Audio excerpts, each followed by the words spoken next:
good cast. Just bring it in nice and easy. Nice and easy. Nice and easy. Did he get it? Yeah, girl! That's a birthday redfish right there. Come on. You worked that out perfectly. Ooh, that was nice. You like that? I do. Welcome back to FlatsClass University. Today's video, well, it's just not about us celebrating Jessica's birthday. It's actually about me teaching you the 5 most popular profiles, or my favorites, I should say, for catching redfish. If redfish is a target of yours and you want to know when to use them, why that you should be using them, and how you should be using them, well, then this video is for you, because today I'm going to teach you some of my best secrets on how to leverage these baits to up your catch ratio the next time you're on the water and have the opportunity to catch redfish. So if you're ready, go grab a pen and a pad and let's sit down and really break down why these baits are so good in so many different scenarios. Let's go. Okay, let's just dive right in. 5 best profiles, soft bait profiles for redfish. Now, I've been doing this for a long time, so I've got a lot of confidence in this one first, and that's number 5, and that is the 3-inch paddle tail. Why is that?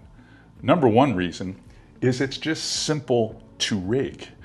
Whether you're using a lightweight jig head, the new core tackle swim bait hook, or even if you'd like to Texas rig it with a 2 or a 3/0 belly weighted hook, all of those can happen with this bait, which gives you the opportunity to work it shallow, through grass, over rock, in tight places where you can throw it up underneath something, skip it in there. All of that works well, and it's just because it's simple to rig. It also mimics most of the bait fish in all estuaries that I know, whether you're fishing a marshy area where there's lots of mud minnows and small finger mullet, or if you're fishing flats areas where you might see pinfish and butterfish and mahara. It mimics all smaller bait fish, and that smaller sized bait fish is an easy target for redfish that like to trap their prey on the bottom. I feel it's better, or perfect I should say, for clear, shallow zones. That's where it enters the water softly and I'm able to roll it by warier fish. Fish that are a little less tolerant to a bigger, louder, flashier bait. That's when I use this a lot. As far as retrieve, the best retrieve is just a straight crank. Try to keep your rod tip at an angle, whether that's off to the side, down, or up. But you need that angle so you can feel that initial tap. Now, I work it at varied speeds, so I might work it a little quicker and then slow it down some, make a little bottom contact, then speed it up again. And lots of times you'll notice when I'm working a paddle tail, I like to shake that rod just a little bit and give it a little bit something extra if I can get that fish to notice it and follow it. So little rod shake, varied pace, but straight swim is the way you fish these. That's what a minnow looks like. It's straight. It's a straight swim bait. Best colors that I have found, and it depends on water clarity and ambient light, probably going to be root beer for number 1, Houdini, great color, pearl white, red bone if you need kind of a bicolor look, or watermelon red, which on the west coast of Florida, watermelon red is the best color. So take all of that into consideration and take this one to the bank. If you want to catch a redfish, tie on a 3-inch paddle tail. All right, let's talk about number 4. Okay, number 4 would definitely be shrimp profiles. You have to have shrimp profiles. It's like the number 1 dietary need of a redfish. Almost every redfish in every estuary at some point in the year is feeding heavily on shrimp. So with that in mind, why shrimp profiles? First of all, a variety, or the most versatile of all the soft baits to rig, because many of them come pre-rigged. Some of them you can T-rig, which I like to do a lot because I'm usually putting these things into grass and in oyster zones and things like that. So having it weedless is important. Popping cord, that's a good way to rig these shrimp. And then shaky head style. If you're gonna rig it on a jig head, you're probably gonna want a small, more round ball jig head, not a minnow or a darter head. You're gonna want something that you've got some good surface contact with, and you can bury that point inside the shrimp, and that way you can pop it off the bottom and let it fall. Pop it off the bottom and let it fall, and it will do well. It's not really a search bait. If I was gonna say shrimp profiles have one shortcoming, you just can't hunt with them. You're not really hunting with them unless you fish them under a popping cork. But once you're in the bite zone, unbelievable. Or if you just enjoy sight fishing where you can throw to them and catch them, unbelievable. So bite zone or sight fish, fine. Search bait fishing, not so much. All right, fish these at a slow pace. Shrimp don't move at 100 miles an hour. They just don't. They're basically just dog paddling around, and they settle on the bottom in little short flicks, not big pops. You want a little short flick. Now I'm kind of skewing this toward the guys that are fishing shallow creeks, guys that are fishing shallow flats like potholes and things like that. But if you're fishing 2 to 4 foot of water, you don't need these big swings. You just need these little short flicks. Give the bait time to drift down to the bottom slowly. Maybe 2 cranks and let it swim a little bit, and flick, flick, and let it fall, just like a shrimp, and it will catch fish. It's amazing if you fish it slow, how effective it can be. Because you're using a lot of semi-slack presentations where it's resting for a second before you move it again, you need sensitivity, so fast or extra fast rod actions are probably gonna be best. And then I would say, I tend to use darker colors. I like to use colors that are root beer, purple, just darker watermelon colors. But in clear water or sight fishing over sand and stuff, clean, natural colors will do the trick, I promise you. All right. So we've covered 2 big profiles. Let's find out what number 3 is going to be. Okay, number 3 should come as no surprise. So many of us that are inshore hardcore lure anglers have discovered Ned rigs. Now, Ned rigs for me are just not for cold water scenarios. Of course, that's when they are at their best, but they work extremely well on pressured fish, high pressured fish, or when the redfish are tuned into very small bait fish, or maybe crabs or small grass shrimp, something that is in their diet that is tiny that time of year. That's when the Neds work. Why? Light, small presentation. You can throw extremely close or present extremely close to these fish, almost like a fly presentation, and catch them with Ned rigs. And that's pretty impressive because there's a lot of areas along the Gulf Coast and up the Atlantic seaboard where these fish are extremely pressured. It's not a search bait. Again, like the shrimp profiles, they just don't make the best search baits. But if you're in the bite zone or you're sight fishing clear, shallow water, tough to beat a Ned rig. Now, the retrieve is going to be based off the profile you're using. You might be using a shrimp profile where you're going to make it look like a shrimp. Again, those little short flicks and then a little bit of a slow roll, let it rest on the bottom, and then a little short flick, and nice and easy, contrived. If you're using maybe a Slim Swims or maybe the TRD Gobies, you're just going to roll it slow as you can. Try to keep it close to the bottom in most cases, unless you're fishing a weird scenario like dock lights or in some current where you're trying to mimic a bunch of glass minnows rolling across the surface. You're going to need not only really a light line, because you're going to want lighter weight braids. And when I say lighter, 6, 8, and 10 if you're using a micro braid, pound weights. but you're gonna need a fast or extra fast rod. You need that rod that has a lot of sensitivity where you can feel that tick.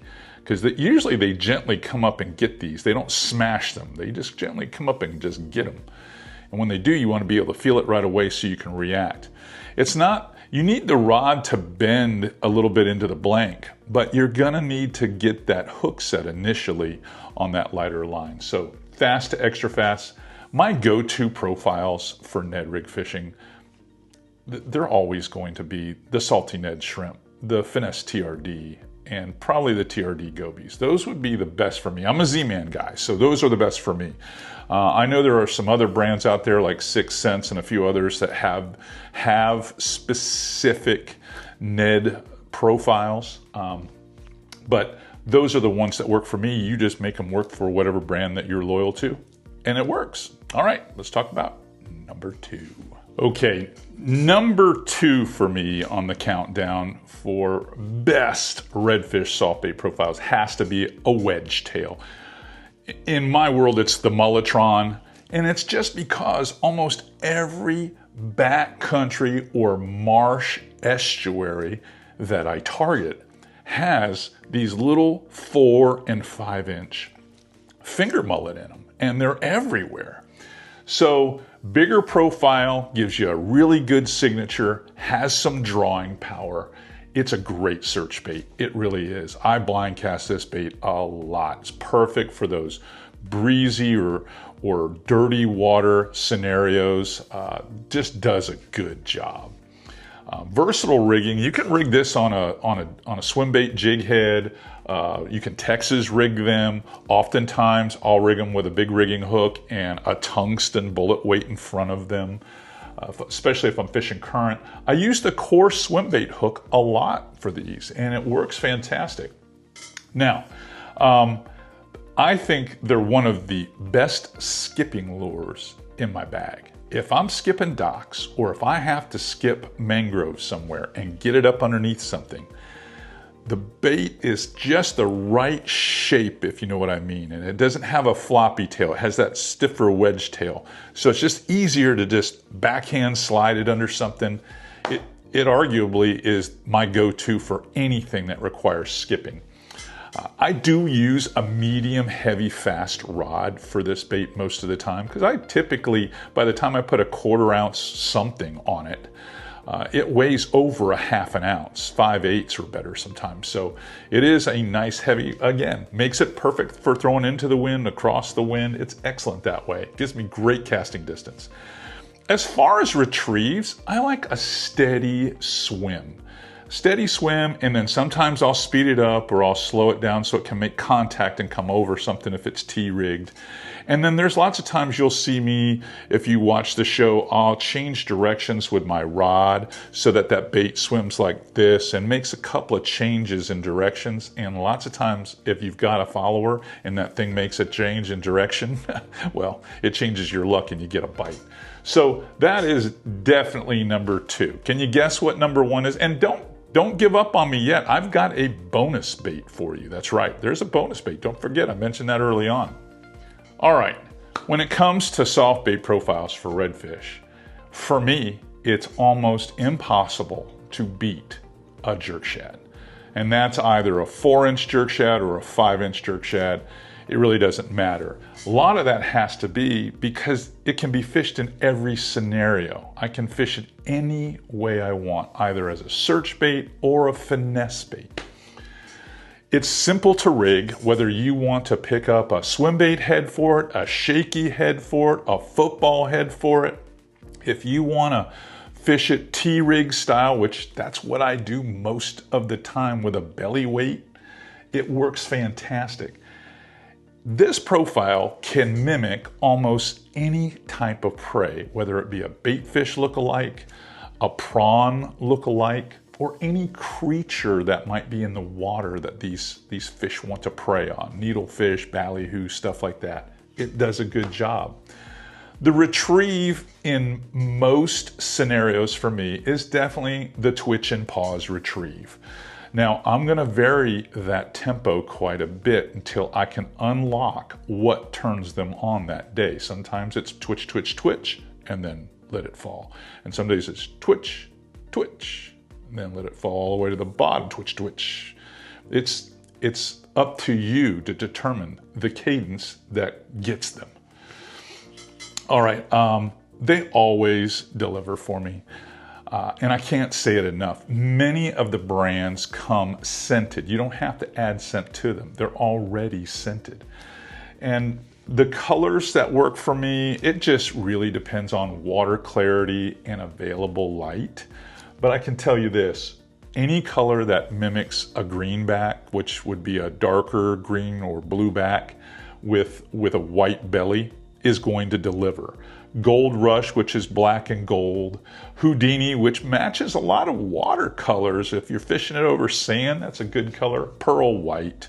Pearl White's always a good color. And even a variation of purple. You know, if you got purple and silver, or if you got straight dark purple, anything like that is going to get a fish's attention. But a redfish loves a jerk shad. So if you really want the number one, this is it. Now, I'm going to share this bonus bait with you. Let's wipe this off and get right to it. All right, no surprise, a crab look. Of course. What is coming out of reds all the time when you bring them on board? They're coughing up crab parts, or maybe they're ejecting them out the back door. But there's always a crab part in your boat when you're catching redfish. So crab looks are what they prefer. It's one of their number one dietary needs is eating crabs. They're just available, especially if you're fishing marshy zones. They can be rigged in a variety of ways. Jig heads, you can Texas rig them. Many of them are already pre-rigged, or you can use the core swim bait hook. I utilize the crab looks honestly when I know it's the primary forage. There's no doubt that's what they're eating. I know they're eating that. We just caught one, he's coughing up crabs. That's what they're on. That's when I want to tie one on. But I'll also use it, not so much as a search bait, but if I'm in a zone where there's a mud / shell type bottom, and in many cases where you have oyster creeks and things like that, that's what you have. You can work that crab close to the bottom and end up catching a redfish. Steady, slow-paced lure. It is by no means a search bait, but it is a high percentage bait if you know where the fish are.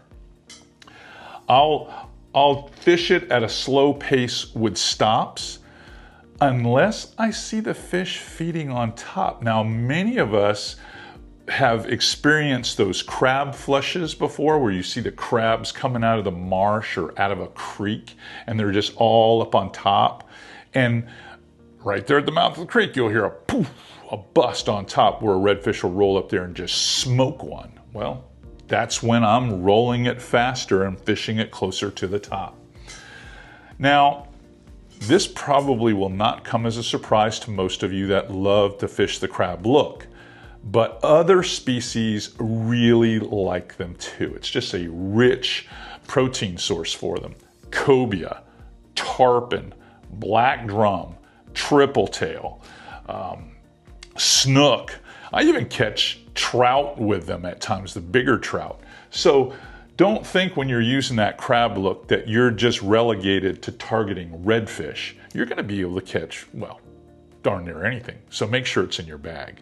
If you like what we're doing here, this type of content is helping you catch more fish, well, please give us the like, smash that subscription button for me. Please, we need the help. Also, I'd love to see you over at FlatsClassUniversity.com. That's our inshore fishing school that really puts all of this in a more structured manner to make you the best angler you can be. All right, see you guys, well, tomorrow with another lesson.